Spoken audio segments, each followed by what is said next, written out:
नमस्ते। हम सब ने सुना है कि स्टारलिंक जो है पार्टनरशिप्स के द्वारा भारत आ रहा है। याद रखिए कि अभी रेगुलेटरी नोड और क्लियरेंसेस अभी जो हैं आएँगी, उस पे अभी नज़र रहेगी। वो हर्डल्स होते हैं कि क्लियरेंसेस मिलते हैं कि नहीं।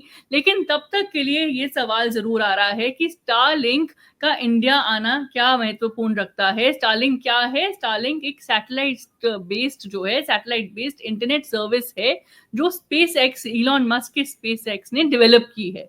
अब इसका क्या दाम होगा भारत में, ये क्या प्राइस पॉइंट पे आएगी और ये जो है स्पीड जो है कैसे रहेगी, कनेक्टिविटी कैसे रहेगी भारत में, क्या स्टारलिंक जो है इंटरनेट सर्विस कंज्यूमर्स के लिए, यूजर्स के लिए पूरी तरह बदल देगी, क्या इसका महत्वपूर्ण होगा। सुनील भारती मित्तल ने स्टेटमेंट में कहा है कि एक नया एरा जो है अब आएगा कनेक्टिविटी का। लेकिन ये सारी बातें जो हैं, इसका सेक्टर और आपके लिए जो कंज्यूमर है उस पर क्या असर होगा, ये डिकोड करने के लिए हमारे साथ हैं अजय पुरी। ये फॉर्मर सीईओ चेयरमैन हैं, farmer CEO India and south Asia हैं भारतीय एयरटेल के लिए, और ये इस सेक्टर को बहुत अच्छी तरह समझते हैं। तो बहुत धन्यवाद आपके समय के लिए। जो लोग घर बैठे ये सोच रहे हैं कि देखिए इससे हमारे इंटरनेट यूसेज पे क्या फर्क आएगा, चाहे वो स्पीड हो चाहे वो दाम हो, उनको आप क्या कहेंगे? और पूरे सेक्टर के लिए क्या ये कहीं ना कहीं नजरिया बदल गया है, कंपटीशन से हम कोलैबोरेशन पर आ गए हैं? फर्स्टली बहुत बहुत शुक्रिया आपको मेरे इस चैनल पे के साथ जुड़ने देने के लिए। मेरी हिंदी थोड़ी कमज़ोर है, लेकिन ये अच्छा सवाल है। बेसिकली इसको समझने के लिए इसके लिए जिसको हम मोबाइल टावर, जिसको लोग समझते हैं ज़्यादा, मोबाइल टावर के थ्रू सर्विस करते हैं। पूरी इंडिया में लगभग एक टेलीकॉम ऑपरेटर के 3 लाख से ज़्यादा टावर लगे हुए हैं, छोटी छोटी, हर 1 किलोमीटर के ऊपर, 1-1.5 किलोमीटर, कहीं पर छोटी 300 मीटर, 500 मीटर पे। और दूसरी सर्विस होती है जो वायरलाइन सर्विस होती है, जो ऑप्टिक फाइबर के थ्रू डेटा को ट्रांसमिट करती है, चलाती है। और वो उसके थ्रू हम लैंडलाइन सर्विस देते हैं, जो घरों में लगती है, जिसको वाईफाई बोलते हैं, घरों में, दुकानों में, ऑफिसेज में लगती है। अब ये तीसरी सर्विस आ रही है जो सैटेलाइट बेस्ड टेलीफोनी है, जिसमें सैटेलाइट लोअर ऑर्बिट पे छोड़े जाते हैं। स्टारलिंक ने, वन वेब ने सैटेलाइट लोअर ऑर्बिट पे छोड़े हुए हैं, और उन सैटेलाइट से पूरी एरिया कवर हो जाती है। जैसे इंडिया के ऊपर मान लीजिए लगभग 300, 400, 200 सैटेलाइट छोड़ दिए जाएंगे और लोअर ऑर्बिट पे चलेंगे। टोटल वर्ल्ड में आई थिंक स्टारलिंक ने अभी तक 7,000 से ज़्यादा सैटेलाइट डाले हुए हैं, और उनका प्लान काफ़ी ज़्यादा लंबा है। तो उन सैटेलाइट के थ्रू आप डिस्टेंट, रिमोटेस्ट एरियाज में पहुंच सकते हैं। जैसे मैंने एक एग्जांपल है, अगर आप शिप पे हैं, शिप दुनिया में शिप चल रहे हैं, बहुत हजारों लाखों शिप चल रहे हैं। उस शिप को कनेक्ट मोबाइल से नहीं कर सकते, क्योंकि मोबाइल के टावर वहाँ नहीं लग सकते। उस शिप को हम वायरलाइन से भी कनेक्ट नहीं कर पाते हैं, क्योंकि वायरलाइन भी नहीं जा सकती है, सी के नीचे में जाती है, लेकिन उसको हम स्प्लिट नहीं कर सकते। तो उस शिप्स को कनेक्ट करने के लिए, उस पर जो कंज्यूमर है, जो कस्टमर है, जो ऑफिसर्स हैं, उनको कनेक्ट करने के लिए बाकी दुनिया से सैटेलाइट टेलीफोनी का बहुत फायदा मिलेगी। इसी तरह से रिमोट, बहुत बहुत डीप जंगल हैं, या रेगिस्तान है, या बहुत दूर के गांव हैं जहां पर पॉपुलेशन बहुत कम है, 50, खाली 10 मकान है, 20 मकान है, 50 मकान है, और उसके आसपास 10 किलोमीटर तक कुछ नहीं है, 8, 10, 15 किलोमीटर तक कुछ नहीं है। वहाँ के एरिया में भी अगर हमको टेलीफोनी पहुँचानी हो, जैसे हमारे जो बॉर्डर एरियाज हैं, लद्दाख से ऊपर या कारगिल से ऊपर, वो सब एरिया बहुत महत्वपूर्ण एरिया है।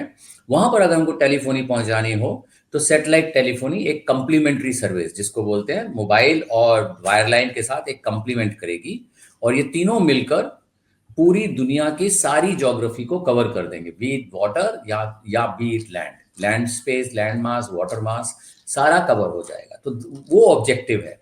तो ये एक टेलीफोनी की दुनिया में एक महत्वपूर्ण कदम है, in that context, covering the entire, सारी दुनिया को कवर करने के लिए।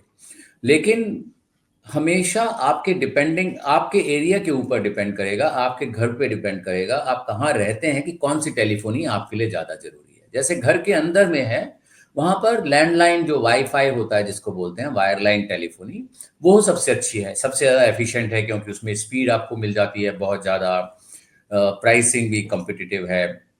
जब आप घर से बाहर जाते हैं, ऑफिस में जाते हैं, सड़क पे रहते हैं, रेलवे में घूम रहे हैं, रेलवेज में चल रहे हैं, तो मोबाइल टेलीफोनी का फायदा होता है, क्योंकि वो भी लगभग almost like continuous connectivity network होता है टावर्स के थ्रू। एक टावर दूसरे टावर से जुड़े होते हैं, तो 3 लाख टावर एक ऑपरेटर के इंडिया में अगर हैं तो सब टावर आपस से बात कर रहे हैं और कस्टमर को एक टावर से दूसरे कस्टमर में टावर तक ले जाते रहते हैं।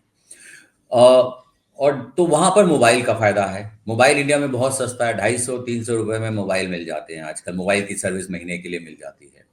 और इसी तरह लैंडलाइन जो सर्विस है वो 700 रुपए, 600 रुपए, 800 रुपए में घर में लोगों को मिल जाती है। स्टारलिंक का या वन वेब का जो सैटेलाइट टेलीफोनी आएगी, मेरे ख्याल से दो कारण होंगे। वो कभी भी इतने, एक तो स्पीड इतनी एफिशिएंट नहीं हो सकती जितनी वायरलाइन की होगी, और मोबाइल में भी अब 5G आ गया है तो स्पीड बहुत ही अच्छी है। तो स्पीड्स का कोई डिफरेंशिएटर नहीं बनेगा वो।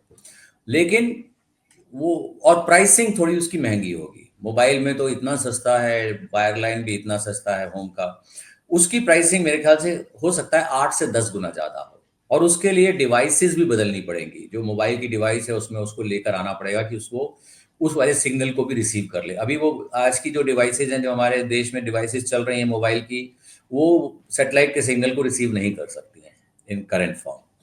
तो उनको मॉडिफाई करना पड़ेगा, नई डिवाइसेस लानी पड़ेगी। उससे डिवाइस की प्राइस भी थोड़ी बढ़ सकती है। हो सकता है कि डिवाइस की चिप की प्राइस बढ़ जाए। तो economically it may be a limiting factor. It could limit to a very limited number of consumers, but जिनको जरूरत है उनके लिए ये बहुत जरूरी सर्विस हो जाएगी। जो जो बहुत दूर में बैठे हुए गवर्नमेंट के officers, paramilitary officers, army officers, आप common public, normal public sitting in deep rural, school चला रहे हैं अगर आप बहुत डीप रूरल में या डीप डिस्टेंट मार्क जगह और ज्योग्राफी में, उनके लिए ये सर्विस अच्छी होगी। अगर प्राइस ज्यादा भी है तो है। तो मेरे ख्याल से it's a good move. And Bharti ने जो स्पेस लिंक के साथ टाई अप किया है, it's a very good tie up. Rather than competing, sometime it's always good to collaborate and do partnerships, because इस इंडस्ट्री में पैसे बहुत लगते हैं, इन्वेस्टमेंट बहुत होती है। कम से कम 2 लाख 3 लाख करोड़ रुपया लगता है अगर आप एक टेलीकॉम ऑपरेटर बनना चाहें और शुरुआत करना चाहें। और हर साल 15-20 हजार करोड़ रुपया लगाना पड़ता है। टेक्नोलॉजी बदलती है, फिर और पैसे लगते हैं। तो इसलिए इस कैटेगरी में प्राइस कंपटीशन नहीं किया जाता है। इस कंपटीशन में कोलैबोरेशन एंड पार्टनरशिप्स ही ज्यादा अच्छी चीज है। जी, बिल्कुल। बहुत-बहुत धन्यवाद। आपने एग्ज़ाम्पल्स के द्वारा हमारे दर्शकों को ये समझाया कि स्टारलिंक की भारत में एंट्री होने से क्या असर आएगा, कनेक्टिविटी जो है वो बूस्ट होगी, ख़ासकर कि रिमोटेस्ट पार्ट में या रूरल इंडिया में। लेकिन इससे एक कनेक्टिविटी जो है एक इकोनॉमिकली, जैसे कि आप समझा रहे थे, एक लिमिटिंग फैक्टर हो सकता है। जो दाम है, जो कॉस्ट है, वो भी जो है कनेक्टिविटी जिसे कहते हैं, शायद will come at a cost. तो ये एक फैक्टर रह सकता है, पर इस पर हमारी नज़र रहेगी। और इस डेवलपमेंट पर हमारे दर्शकों को सारी डिटेल समझाने के लिए, खासकर कि जब आप बात कर रहे थे कि डिवाइसेस जो हैं, अभी की जो डिवाइसेस हैं, वो अभी इससे सहमत नहीं है, इससे लिंक्ड नहीं है, तो वो भी बदलाव जो है आएगा। तो आने वाले समय में हम देखेंगे कि इस सेक्टर में भी काफ़ी बदलाव जो है आएगा। कॉम्पिटिशन से कोलैबोरेशन का एक जो ये जर्नी है, वो तो शुरू हो ही गई है। बहुत धन्यवाद हमारे दर्शकों को ये समझाने के लिए। शुक्रिया, थैंक यू।